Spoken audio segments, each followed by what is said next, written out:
नमस्कार। आप सुन रहे हैं उषा प्रियंवदा की लिखी उपन्यास 55 खंबे लाल दीवारें का 9वां अध्याय। अगले दिन नील का नौकर मीनाक्षी के पैकेट दे गया। सुषमा को थोड़ी सी निराशा हुई। उसने सोचा था कि नील शायद स्वयं आ जाए। दोपहर में नील ने सुषमा को फ़ोन किया। फ़ोन पर उसकी आवाज़ बहुत बदल जाती थी और सुषमा को लगता था जैसे वह किसी नए पुरुष से प्यार की बातें कर रही है। नील ने बताया कि वह फर्म के काम से बम्बई जा रहा है। वहाँ कितने दिन लग जाएं निश्चय नहीं था। उस वार्तालाप के बीच में मिस शास्त्री के आ जाने से सुषमा कह भी न सकी। उसके रिसीवर रखते ही मिस शास्त्री बोल उठीं, अब मुझे हॉस्टल छोड़कर कहीं और ठिकाना ढूंढना पड़ेगा। तुम्हें तो देखने भालने का टाइम नहीं रहता। लड़कियां इतनी शरारती होती जा रही हैं कि कुछ हद नहीं। सुषमा ने बड़े धैर्य से पूछा, मुझे बताइए तो कि क्या हुआ। कल रात किचन से बौरा जयसिंह टिफ़िन कैरियर में खाना भरकर मेरे लिए रख गया था। मैं जब घूमकर बाहर से लौटी तो मैंने पाया कि उसमें मेंढक भरे हुए थे। मेंढक? सुषमा ने आश्चर्य से अविश्वास से पूछा, इन जाड़ों में मेंढक मिले कहाँ होंगे? जी हाँ, 2 बड़े बड़े मेंढक। बाहर अंधेरे में लड़कियों का झुंड खड़ा हुआ था। सब हंसने लगी। मैंने जाकर उनकी खूब खबर ली। कौन लड़कियां थीं? सुषमा ने पूछा। सब भाग खड़ी हुई। और कौन हो सकता है? मोहिंदर और सरिता रही होंगी। मिस शास्त्री बहुत क्रोधित थी। आपने सुबह बुलाकर उन्हें डांटा नहीं? यह जिम्मेदारी तुम्हारी है। मैंने तो तुम्हें रिपोर्ट कर दी है। मैं उन्हें बुलाकर पूछूंगी। ऐसा मजाक उन्हें नहीं करना चाहिए। आप चिंता न कीजिए। चिंता कैसे न करूं? मुझे तो वही उन सब के बीच रहना होता है। तुम्हारी तरह मेरे पास अलग बंगला तो है नहीं कि जो चाहूं करूं। ना तुम्हारे पास उनका गुलगुपड़ा आता है, ना उनकी शरारतें। मैं कल रात भूखी रही। मेरे बिस्कुट वगैरह सब खा गई थी। मैं तो उसी वक्त यहाँ आई, पर तुम्हारा कहीं पता न था। मीनाक्षी अकेली बैठी थी। सुषमा ने खट से घंटी बजाई और चपरासी के आने पर कहा, सीनियर प्रीफेक्ट को मेरे पास भेजना। मिस शास्त्री गुस्से में भरी बैठी रहीं। कुछ देर में चपरासी ने आकर बताया कि सुनंदा क्लास में है।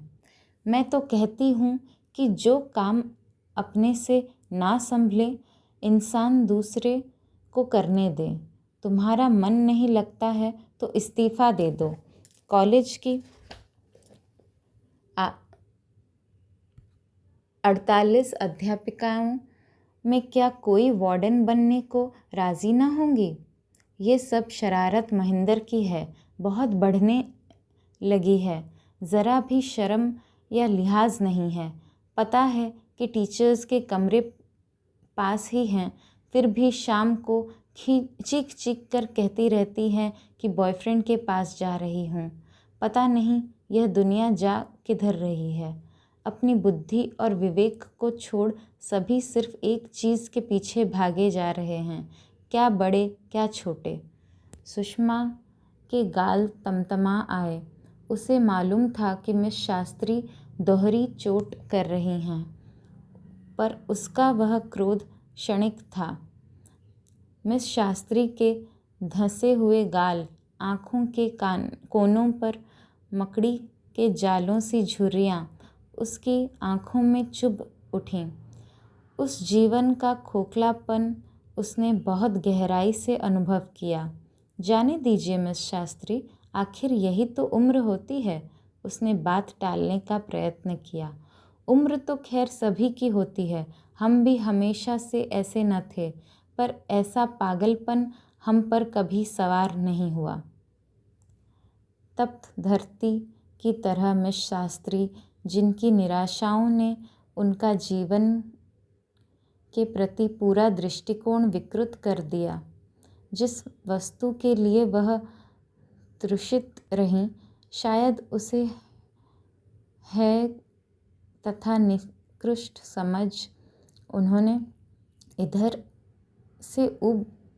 से अब मुंह मोड़ लिया था। वह समस्त संचित स्नेह उन्होंने अपनी बिल्ली पर उड़ेल दिया था, जिससे यह झलक जाता था कि मिस शास्त्री में भी कुछ संवेदनाएं शेष हैं। क्या 10 वर्ष बाद मैं भी ऐसी ही हो जाऊंगी? सुषमा ने उन द्वेषपूर्ण आँखों को देखते हुए सोचा। मिस शास्त्री उसे उस तुषार की तरह लगीं जो अपरिपक्व फलों तथा अर्धविकसित कलियों को कठोरता से रौंद जाता है। आप तो साहित्य पढ़ाती हैं, कालिदास और भवभूति आदि। आपको तो रस मर्मज्ञ होना चाहिए। इसके अनुसार तुम्हें तो बड़ा नीरस होना चाहिए, इतिहास जो पढ़ाती हो, पर रसिक तुम कम नहीं हो। सुषमा कुछ मुस्कुराकर उनकी बात टाल गई। उसे लगा कि क्षण भर पहले जन्मी हुई करुणा की पात्र मिस शास्त्री नहीं हैं, जो जानबूझकर अपने चारों ओर दीवारें खड़ी कर लें और झंझरी से बाहर के संसार को तीरों से बींधता रहे। उसे कोई क्या कहे।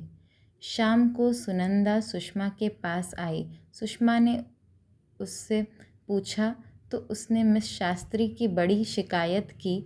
वह लड़कियों की चिट्ठियाँ पढ़ लेती हैं, वक्त बेवक्त निकलकर डांटने लगती हैं और मेट्रिन को उल्टी सीधी सलाह देती रहती हैं। अध्यापिकाओं के बारे में लड़कियों को भड़काया करती हैं।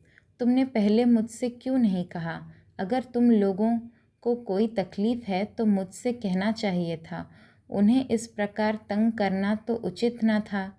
फिर सुषमा ने पूछा कि खाना निकालकर मेंढक किसने रखा? सुनंदा बहुत शिष्ट और शालीन थी। उसने कुछ झिझक कर कहा, ये तो मुझे पता नहीं मिस शर्मा, मगर कल रात सरिता के कमरे से काफ़ी देर तक हंसी और शोर होता रहा। मैंने 2 बार जाकर उन्हें मना भी किया था। सुषमा ने सरिता को बुलवाया। उसे इस बुलावे का कुछ संकेत मिल गया था। वह किसी और के कमरे में जाकर बैठी हुई थी।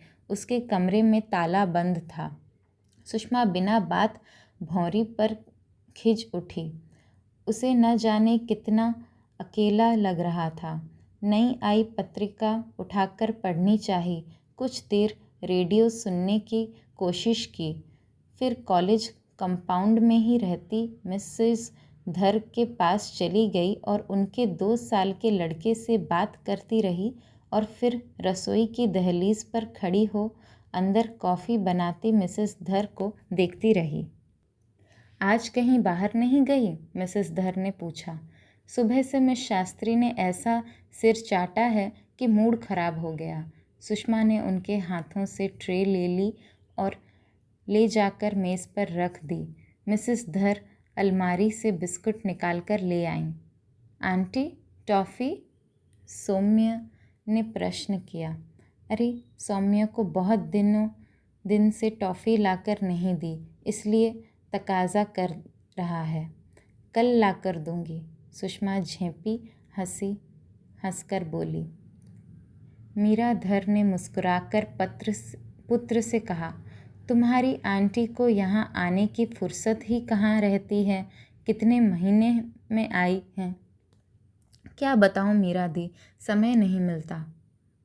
सो सारी खबरें मैं सुनती रहती हूँ। मीरा ने मुस्कुराकर चुटकी ली, फिर उसकी ओर नमकीन काजू की प्लेट सरकाती हुई बोली, सुषमा, मुझे भी एक दिन अपने उस मित्र से मिलाओगे?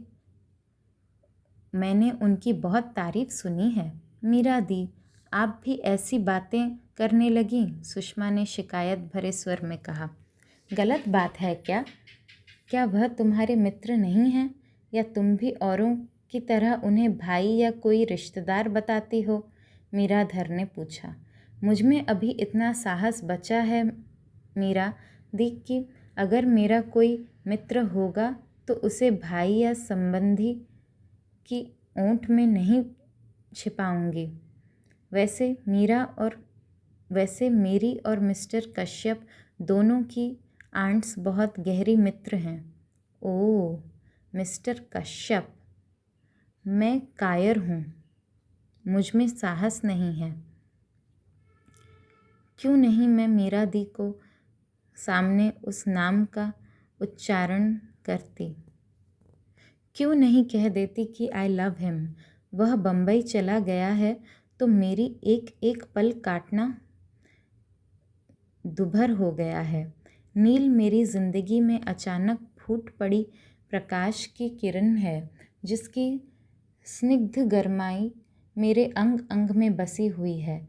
सुषमा सौम्य के मुलायम गाल रह रहकर छूती रही और मीरा से कॉलेज की बातें करती रही। मीरा को अचानक याद आ गया, हाँ सुषमा, आज ही कलकत्ता से मेरी भाभी की चिट्ठी आई है। स्वाति सेन की शादी हो गई है। अरे कहाँ? सुषमा ने चौंक कर पूछा। वहीं कलकत्ता में। उसका वर काफ़ी आयु का है, पर बहुत अच्छी पोस्ट पर है। सुषमा इस सूचना को मन में उलटने पलटने लगी। और उसका बेबी? जैसे वो अपने आप से बोली, कुछ करवा लिया होगा, मीरा ने धीरे से कहा। सुषमा ने निचला होंठ दांतों से काटा। उसके आगे स्वाति की नीली पड़ी आकृति फिर घूम गई। जिंदगी तो हमेशा छलती है, कभी कभी मौत भी ठग लेती है। चंदन बिंदु लगाकर वह बधू बनी होगी। मैं वैसे काफ़ी आदर विचारों की हूँ, पर सीमा का अतिक्रमण मुझे भी अच्छा नहीं लगता। मीराधर ने सुषमा के प्याले में कॉफ़ी डालते हुए कहा। सुषमा ने चाहा कहे कि प्यार में सीमाएं कैसे निर्धारित की जा सकती हैं, अपने को लक्ष्मण रेखा में कैसे बांधा जा सकता है, सब ऐसे ही चलता रहता है, सुषमा ने कहा। स्वाति ने लाल साड़ी पहनकर अग्नि के सम्मुख शपथ ली होगी। क्या उसे उस अज्ञात शिशु का एक बार भी ख्याल न आया होगा? जिंदगी हमें तरह तरह से छलती है मीरा दी। स्वाति को उस चेहरे ने न हांट किया होगा, जबकि न ढोल थे न शहनाई, पर स्वाति ने उसे वरा था। मैं तुमसे एक बहुत व्यक्तिगत प्रश्न पूछना चाहती हूँ सुषमा। आशा है तुम इस अन्यथा न लोगी। तुमसे बड़ी होने के अधिकार का उपयोग कर रही हूँ। पूछिए। सुषमा की आंखों में आकांक्षा उतर आई। मिसेस धर से उसे सहज स्नेह था। वह कॉलेज की किसी बात में नहीं पड़ती थीं, पर इस समय उनका प्रश्न बड़ा व्यक्तिगत होगा, सुषमा यह समझ रही थी। तुम शादी क्यों नहीं करती सुषमा? तुम देखने में अच्छी हो, कुलीन परिवार से आई हो, उन्होंने पूछा। सुषमा मीरा दी के शांत और सौम्य मुँह को देखती रही। उसकी जबान पर वही वर्षों से तैयार उत्तर आया, जैसे उसने इतनी बार कहा था कि उसे स्वयं विश्वास हो चला था, पर आंतरिक सत्य से अभिभूत हो वह कुछ कह न सकी। मुझे मालूम है कि तुम्हें कुछ पारिवारिक कठिनाइयाँ हैं, पर तुम अपने जीवन का क्या कर रही हो, इसे तो देखो। अच्छा मीरा दी, आप भी क्या यही मानती हैं कि विवाह होना ही चाहिए? मेरे पास तो सभी कुछ है, आर्थिक रूप से स्वतंत्र हूँ, जो चाहूँ कर सकने में समर्थ हूँ। तुम फिर कभी कभी उकता क्यों उठती हो? मीनाक्षी क्यों एक बिजनेसमैन से शादी करने जा रही है, जबकि उसने सदा ही एक इंटेलेक्चुअल व्यक्ति की कामना की। दुर्गा क्यों हर एक को क्रिटिसाइज़ करती रहती हैं और उस बिल्ली को कलेजे से लगाए रहती है। ये सब उसी गहरे अभाव के सूचक हैं। ऐसे तो मिसेस प्रसाद को देखिए, क्यों वह अपने पति को छोड़ बैठी हैं। स्टाफ रूम में उनकी बुराइयां के अलावा उन्हें कुछ और वार्तालाप का विषय नहीं हैं। सुषमा ने कहा, मिसेस प्रसाद जीवन का मापदंड नहीं है। ये आवश्यक नहीं है कि तुम्हारे साथ भी ऐसा हो। मेरी शादी को 13 साल हो गए हैं और तब भी जब तक शिशिर घर नहीं लौट आते, मैं जैसे प्राणहीन रहती हूँ। एक शून्य में सांसें लेती हूँ। जब वह सामने का गेट खोलकर अंदर आते हैं तो कभी कभी दिल ऐसे धड़कता है जैसे मैंने उन्हें जाना ही ना हो। मीरा के चेहरे पर सलज मुस्कान दौड़ गई। ऐसा ही मुझे भी लगता है मीरा दी। सुषमा ने सोचा कि यदि वह कह उठे तो मीरा कितनी विस्मित होगी। वह अपनी उंगली में पड़ी अंगूठी घुमाती रही। यह मिस्टर कश्यप, उनकी अच्छी नौकरी है? मीरा ने आगे पूछा। हाँ शायद, सुषमा उत्तर देने में झिझक रही थी। काफ़ी मिलता होगा? मीरा दी ने अपने अधिकार का पूरा उपयोग करते हुए पूछा। पता नहीं मीरा दी, मैंने पूछा नहीं। तो तुम उनसे अपनी छोटी बहन की शादी क्यों नहीं करवा देती? नीरू की? सुषमा धक से रह गई। हाँ, तुम्हें इतना आश्चर्य क्यों हो रहा है? तुम्हारी बहन की आयु क्या होगी? यही 19-20। तब तो ठीक ही होगा। कहने वालों की ज़बान बंद हो जाएगी और तुम्हारी एक जिम्मेदारी कम हो जाएगी। नीरू की शादी मेरे वश में नहीं है। वह तो पिताजी अरेंज करेंगे। मैं बड़ों के बीच कैसे बोलूं?